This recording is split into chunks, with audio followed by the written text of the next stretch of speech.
Phobie NB. Le brouillard limitait notre champ de vision de manière considérable. La voiture pouvait difficilement rouler plus lentement. Malgré ce trajet laborieux, nous étions moi et mon copain tellement heureux de prendre le temps de nous aérer les méninges l'espace d'un week-end que notre enthousiasme prenait le dessus. Nous avions trouvé sur un site de location une jolie maison de campagne habitée par un couple de sexagénaires. Les images du village plutôt reculé ainsi que la forêt luxuriante se trouvant derrière le logis nous avaient séduits. Enfin quelques jours pour se ressourcer. Quelques jours loin des tumultes de la vie citadine, des tracas du quotidien. À notre arrivée, nous garions la voiture dans une allée plutôt boueuse, puis descendions du véhicule. Une femme vêtue d'une robe rose délavée recouverte d'un tablier à dentelle sortit de la demeure pour courir vers nous. « Attendez, attendez !» nous dit-elle alors que nous nous apprêtions à ouvrir le coffre. « Vous êtes Germaine ?» demandai-je. Elle recoiffa son chignon d'un geste vif. « C'est bien moi, et voici mon mari, Gus !» Un homme au crâne dégarni et aux généreuses poignées d'amour nous rejoignit. L'air un peu bougon, il nous salua brièvement. « Nous sommes ravis de vous rencontrer. Comme vous vous en doutez, nous sommes Stéphanie et Loïc, vos colocataires pour les 2 prochains jours. Et nous sommes ravis de vous accueillir. » Mon copain et moi n'eurent pas le temps de saisir un seul bagage. Germaine et son mari étant déjà en train d'emporter la totalité de nos affaires dans leur maison. L'intérieur de l'habitation était un peu plus sombre que sur les photos du site, même avec les lumières allumées.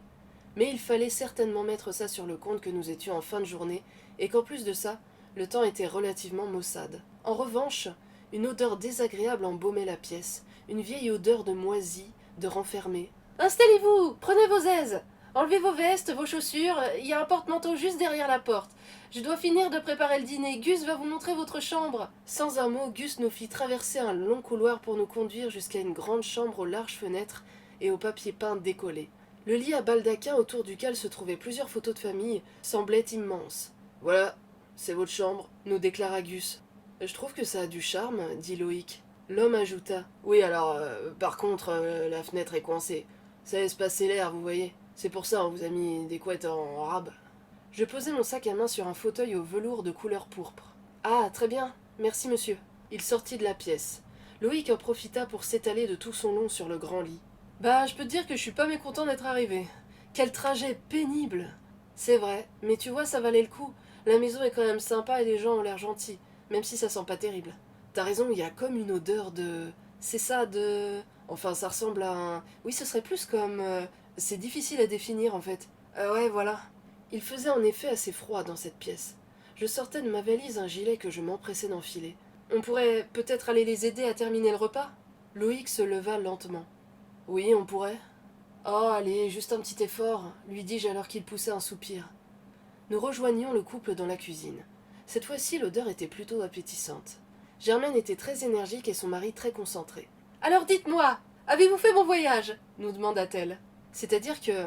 il y a énormément de brouillard quand on arrive sur votre village. Ça nous a donné du fil à retordre. » Gus intervint. « Ce satané brouillard, il a causé bon nombre d'accidents. »« Sans compter le nombre de gens qui se sont perdus, je suis étonnée que vous soyez arrivé aussi rapidement, » ajouta Germaine. « Nous avons dû avoir de la chance dans ce cas, » dit Loïc. « Vous me semblez plein de vivacité d'esprit tous les deux. Que faites-vous dans la vie? Quel âge avez-vous » Gus se mit à ronchonner. « Pardonnez ma femme, elle est trop curieuse. »« Enfin, Gus, ce n'est pas de la curiosité, je montre de l'intérêt pour nos invités, c'est tout à fait normal. »« Ça nous gêne pas, dis-je, quelque peu intimidé. J'ai 25 ans, je suis professeur et Stéphanie a 26 ans, elle est... Je suis hôtesse de l'air. Enfin, je l'étais, mentis-je. » Loïc me jeta un regard surpris. Germaine s'exclama. « Oh, incroyable, j'ai toujours rêvé d'être hôtesse de l'air. Vous êtes tout le temps en mouvement, alors vous devez en voir de beaux endroits. Vous savez, on fait pas beaucoup de tourisme, on passe l'essentiel de notre temps dans les avions, les aéroports. C'est pour ça que j'ai arrêté, c'est éreintant. En fait, je suis en reconversion professionnelle. » « Bien sûr, c'est compréhensible. Pouvons-nous vous aider à préparer quelque chose ? C'est très aimable à vous, mais l'essentiel est déjà fait. Cependant, jeune homme, pourriez-vous me passer le poêlon en haut de l'armoire ?» dit-elle en se tournant vers mon petit ami. Il se hâta d'attraper l'ustensile. « Quant à vous, Stéphanie, ma petite, voudriez-vous bien aller chercher une bouteille de rouge au sous-sol ? Ma recette ne serait pas complète sans mon excellent château royal 1927. » J'y vais. Je me rendais énergiquement aux escaliers. « Oh, et faites bien attention, la porte n'est pas facile à ouvrir. Il faut bien appuyer sur le poignet. » Loïc me suivit. « Je viens avec toi. » Nous descendions ainsi les marches en pierre qui menaient à la cave. Nous arrivions devant une vieille porte à la peinture écaillée. J'appuyai sur la poignée, mais elle semblait être coincée. Loïc s'avança. « Il faut appuyer d'un coup sec. » En effet, À peine avait-il appuyé sur la poignée que la porte s'ouvrit dans un grincement sonore. La pièce était plongée dans le noir. Il nous était impossible de percevoir quoi que ce soit. Je passai ma main sur le mur froid, espérant trouver un interrupteur, sans résultat. « Mais on n'y voit rien ici, comment elle veut qu'on trouve quelque chose ?» rouspéta-t-il. Soudain, nous entendions tomber une boîte sur le sol. Nous restions immobiles. « Stéphanie, tu viens de faire tomber quelque chose ?»« C'est pas moi, » répondis-je d'une voix faible. Un long silence s'installa, avant qu'un nouveau bruit ne vienne le rompre.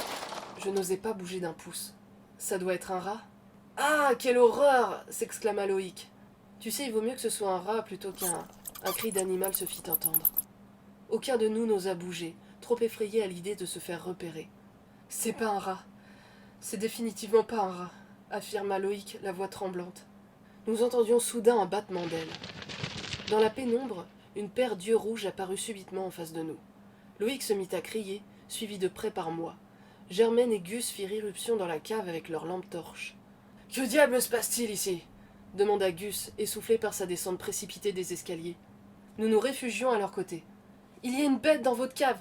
Je sais pas ce que c'est, mais n'approchez pas, elle a l'air dangereuse. »« Une bête ?»« Allons bon, dit-il en s'avançant. Gus éclaira le fond de la pièce. L'espace de quelques secondes, nous apercevions une chauve-souris qui, le rayon de lumière aussitôt dirigé sur elle, s'envola. Loïc commença à paniquer. « Une chauve-souris! Oh mon Dieu, c'est encore pire que tous les rats des égouts réunis! Enfin, calmez-vous, jeune homme, vous lui faites peur, » chuchota Germaine. « Vous ne croyez pas que c'est plutôt nous qui devrions être effrayés? Que fait cet animal dans votre cave ?» demandai-je. « Toutes les familles ont leur animal de compagnie, » dit Gus avec nonchalance. « Vous pouviez pas avoir un chat ou un chien comme tout le monde? Ou un furet à la limite ?» Germaine haussa les épaules. « Pour rien au monde nous n'échangerions Lulu contre un furet. »« Lulu ?» ?»« Oui, elle s'appelle Lulu. Elle reste presque tout le temps dans la cave. Vous savez, les chauves-souris n'apprécient pas trop la lumière. »« Mais Germaine ne vous avait-elle pas prévenu ?» nous demanda Gus. Nous hochions la tête en signe de négation. « Oh mince, c'est vrai. Oh là là, comme je suis idiote parfois. J'ai complètement oublié de vous prévenir. Toutes mes excuses. »« Germaine, quand même, t'aurais dû leur dire. »« Eh ben toi, pourquoi tu ne leur dis pas, hein ?»« Oh, tu me fatigues, tiens, remontons. Allons ouvrir la bouteille de Château Royal, dit-il en s'éclipsant.